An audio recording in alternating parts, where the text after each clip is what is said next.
You guys are sweet.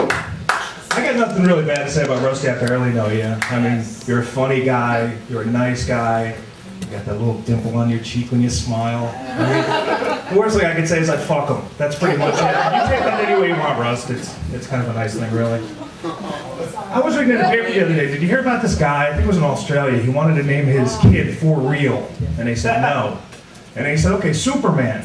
And they said no. And that's when I realized we live in the best country in the world.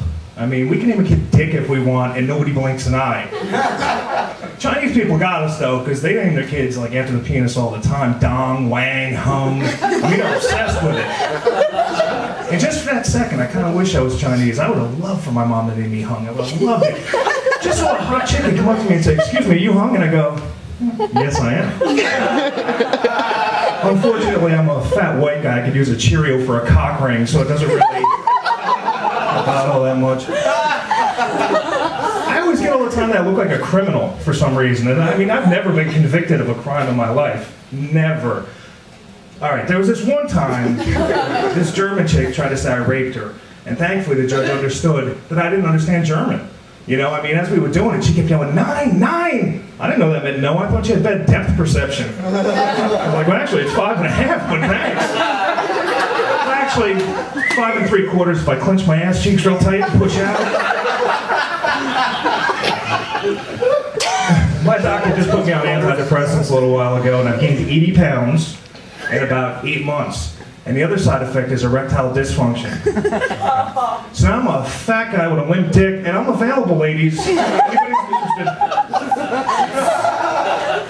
I got divorced, and I mean, I don't want to bash her. It was not all her fault, not at all. I'll take some of the blame. I used to work 12 to 14-hour shifts, man. I'd come home and leave my clothes all over the place, cups in the sink, and she'd fuck my friends. So apparently it was both our faults. You know, I wasn't really sure how that worked out. You know, like, I have a child, you know, and you know how they say pregnant women are beautiful? You know? Well, they are.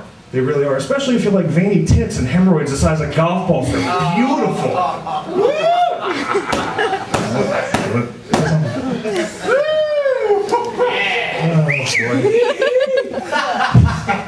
Thank you, Rusty. I appreciate that. They're not listening. Yeah. Oh boy. Well, I think the weirdest thing was having sex with a pregnant chick. Yeah, I mean, I'm not going to go for the typical jokes, but the only thing I could equate it to is like, if you're driving down a road and you hit an animal that's already dead, you know, I mean, the damage is done, but it's just so creepy, you know. And then the doctor always adds that stereotypical joke, "I'll add a stitch for you." Make it 2 or 3, doc. She was a whore long before I met her. I should have known that my ex was a whore when I saw she had a club card to Planned Parenthood. And I saw a bumper sticker for Planned Parenthood yesterday, and it said, "What would Jesus do?" And I'd like to think that he would have pulled out. That's just me, though. I do miss my ex. I'm actually a very sensitive guy. I mean, I miss like the little things in our relationship, like our pet names for each other. Like, she used to call me her little teddy bear. That's cute. Aww. Oh, thank you. And I used to call her the cheating cunt. Those antidepressants are really starting to kick in. So not only am I fat and poor, I drive a cab for a living. No college education needed. Thank you. I dropped out of college. Most of my knowledge comes from Snapple Tops. Like, you knew a hummingbird weighed less than a penny, right? You know, the good thing about driving a cab is I get to go to Asbury Park a lot, and I think Asbury gets a really bad rap. I mean, because everybody there is just so fucking friendly. I mean, I must look lost when I go there, because every time I stop at a red light, I got 5 or 6 black guys running up to my car going, "Yo, what you need?" I'm all right, thank you, sir. A lot of gay guys in Asbury, too. The first time I went to Asbury, I drove around, and there were a lot of rainbow flags around, and I just thought, wow, there are a lot of deadheads around here. You know, I didn't know the gays took over the rainbow. I really didn't. You know, I mean, that used to mean deadhead. Now the rainbow flag means gives head. So, oh boy. I also, they were trying to clean Asbury up, and I've noticed a difference. I mean, all the transsexual hookers are dressing nicer now, and I think that's made a really big thing. I also get to deal with a lot of Mexicans. Like, I went to Home Depot the other day. When they start selling Mexicans, there was like 500 of them outside. I didn't buy any, but I did rent 2 for the day because they were just so damn cute. Little fellas with that smile. We were driving a cab, like I'll pull up, and there'll normally be like 8 guys. First time I ever did it. By the time I could say, I'm sorry guys, I can't fit you all in, they were all in the back seat. They were like a human Tetris piece, you know, just stuck in there. I tried to learn Spanish. You know, I asked this one girl once who was in my cab, and I said, well, how do I say my name in Spanish? And she said, well, what is it? I said, well, it's Bryan. She goes, well, you don't. I said, what do you mean you don't? She goes, you can't say Spanish, Bryan, pardon me, in Spanish. And I said, well, apparently you can't say taxes or condoms either, but that doesn't really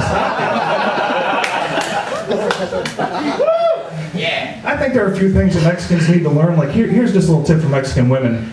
Belly shirts are not if you have one. I've got stretch marks too, honey. I just don't make people look at them while I jiggle down the street. Here's another thing for Mexican women. You don't have to get pregnant every time you fuck. It's not battery acid, honey. You can take one across the face now and then. I don't blame them, no, I really don't. I kind of blame the Catholic Church because they're all Catholics, and the Catholic Church is against condoms. Because really, when's the last time an altar boy got pregnant? And the church is against anal sex, you know, with women. So that's... I don't know, I kind of feel bad for the priests with the big rap they get. I mean, but think of what we do. You say to a grown man, you can't masturbate, and you can't have sex, and yet, we're going to put a little boy in a dress and have him kneel in front of you and open his mouth. I mean, you're just fucking teasing him. Your job doesn't have benefits? The only problem I have with those priests are they pick kids who just can't keep secrets. And that's the problem. Well, you know, let's say you're a priest and you don't molest a kid, because that happens. What's your payoff? I mean, where's the payoff in being a priest? What, sainthood? Like, I was checking it out on the internet, and all the good patron saint names are taken. Like, I had the patron saint of cancer kids, AIDS babies, all that type of stuff. I looked up this one guy, his name is Bonaquista, and this is true. He's the patron saint of bowel disorders. This guy gave up his life for God, and they made him the patron saint of the shits. I guess the patron saint of yeast infections wasn't available that day. Oh, boy. I went to church a few weeks ago, first time in a while, and I mean, they passed that basket around 3 times in like 30 minutes. And that's worse than a fucking strip club. I didn't even get to see any tits, but on the way out, the priest did cut my balls, which was nice. I don't say aw. I didn't fuck the kids. Oh, boy. They're really right about this whole short-term memory shit. I'm just fucking... You know what I think a lot of the religion is, too? Like, religion isn't all bad. It really isn't, because the Catholic Church taught me faith.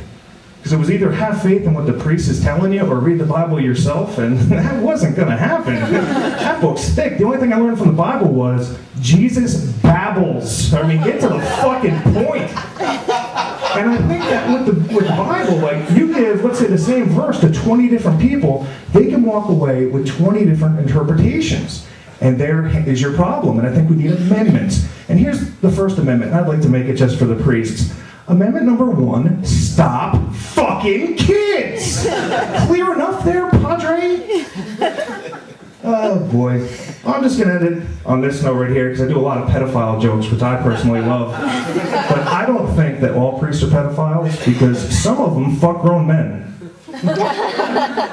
Well, I'm done. Thank you very much. My name is Bryan Berner. Happy birthday, everyone.